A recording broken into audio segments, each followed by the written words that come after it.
அனைவருக்கும் வணக்கம். அகத்தவம் ஆண்டின் ஒவ்வொரு நாளும் ஜூலை 7 ஜூலை 7ஆம் தேதி இன்று காண உள்ளோம். சுயநாணம் மூலமே தன்னுரிமையை காண முடியும் என்று ஜேம்ஸ் ஆலன் அவர்கள் பயின்றுள்ளார்கள். ஜூலை 7 என்று வகுக்கப்பட்ட அந்த நூல் புக் ஆஃப் மெடிடேஷன் என்ற திருநெல்வேலி சைவ சித்தாந்த கழகம் பதிப்பிட்ட அந்த நூலில் இருந்து எடுத்த அந்த பகுதியினை ஜூலை 7ஆம் தேதி ஆண்டின் ஒவ்வொரு நாளும் என்ற பகுதியை தங்களிடம் பகிர்ந்து கொள்ளலாம் என்று உள்ளோம். சுயநாணம் மூலமே தன்னுரிமையை காண முடியும்.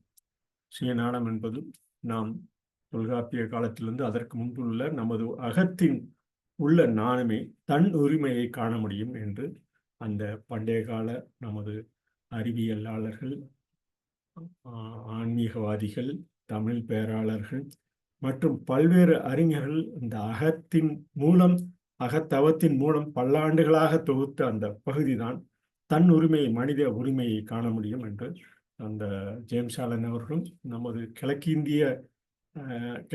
இந்திய பகுதிகளில், குறிப்பாக தென்னக பகுதிகளில் அந்த சுயநாணத்தின் மூலமே தான் தன்னுரிமையை காண முடியும் என்ற இந்த திருக்குறளின் கோட்பாடு, அதற்கு முன்பாக உள்ள தொல்காப்பியத்தின் அடித்தளம், அகத்தின் மூலமே நமது தன்னுரிமையை காண முடியும் என பரிந்துள்ளார்.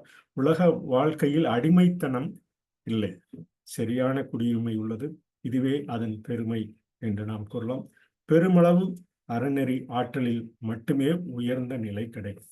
அந்த உயர்ந்த நிலை கிடைப்பதும் பெரும்பாலும் நிலத்தின் பரிபூரண குடியுரிமை அறிவின் வாயிலால் தான் உள்ளது என்பதும் நாம் அறிந்து கொள்ளலாம். அந்த பெருமளவு அறநெறி என்பது நாம் அறநெறி போற்றும் வாழ்க்கையை, அறத்தின் பால் உள்ள அந்த திருக்குறளில் கூறும் அந்த அறத்தின் பால் உள்ள நிகழ்வுகள் அனைத்தும் பெருமளவு அறநெறி ஆற்றலில் மட்டுமே உயர்ந்த நிலை கிடைக்கும் என்ற அந்த பரிபூர்ண அந்த நிலத்தின் குடியுரிமை அறிவின் வாயில்தான் உள்ளது என்று பகிர்ந்துள்ளார்.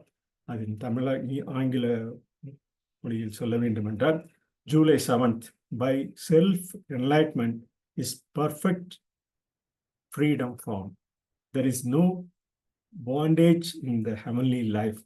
There is perfect freedom. This is its great glory. The supreme freedom is gained only by obedience.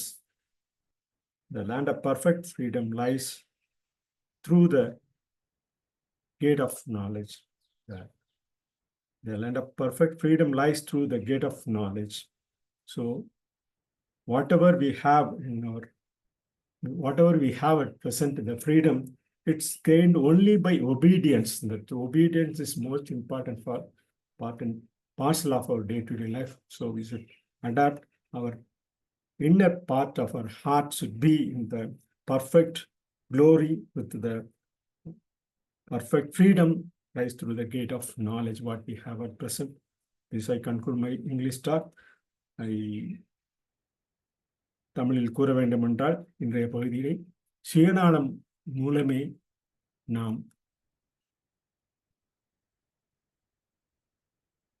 தன்னுரிமையை காண முடியும். இந்த உலக வாழ்க்கையில் அடிமைத்தனம் இல்லை, சரியான குடியுரிமை உள்ளது. இதுவே அதன் பெருமை. பெருமளவு அறநெறி ஆற்றலில் மட்டுமே உயர்ந்த நிலை கிடைக்கும். நிலத்தின் பரிபூர்ண குடியுரிமை அறிவின் வாயிலில் தான் உள்ளது. இந்த கூற்றினை கூறி இன்றைய பதிவினை நிறைவு செய்கிறோம். நன்றி, வணக்கம்.